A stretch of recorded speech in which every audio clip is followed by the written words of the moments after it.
সাবুদানার মজাদার এই ডেজার্টটি বানানোর জন্য প্রথমেই আমি চুলায় একটা বড় ধরনের হাঁড়িতে একটু বেশি পরিমাণে পানি দিয়েছি, ফুটে গেছে। এখন এই পানিতে আমি পৌনে ১ কাপ পরিমাণ সাবুদানা দিয়ে দিলাম। আর অন্য একটা চুলায় আমি ৩ কাপ পরিমাণ দুধ জাল দিতে বসিয়েছি আর এর মধ্যে ১/২ কাপ পরিমাণ চিনি দিয়ে দিলাম। ৩ কাপ দুধ জাল করে আমি ২ কাপ দুধ করে নিয়েছি, চুলাটা বন্ধ করে দিয়েছি।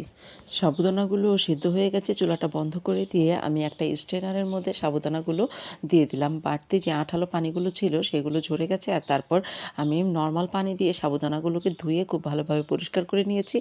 আর এখন এই সাবুদানাগুলো একটু পানি দিয়ে দিলাম, এই পানির মধ্যেই থাকবে, তাহলে সাবুদানাগুলো মনে হবে যেন ম্যাজিক বলের মতো বড় হয়ে গেছে। এখন একটা বড় মিক্সিং বোলে জাল করা দুধটা নিয়ে নিলাম আর একটুখানি রেড ফুড কালার দিয়ে দিলাম সুন্দর একটা কালারের জন্য।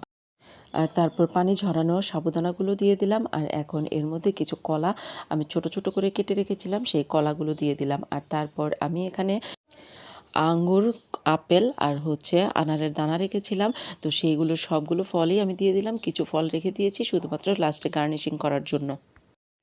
তারপর চামচ দিয়ে নেড়ে-চেড়ে এগুলো খুব ভালোভাবে মিশিয়ে নিলাম আর এখন সার্ভিং গ্লাসে তুলে দিলাম। এখন হয়ে গেল খুব মজাদার সাবুদানার ডেজার্ট। সারাদিনের ক্লান্তি দূর করার জন্য রমজানে ইফতারিতে আপনারা এই ডেজার্টটি রাখতে পারেন।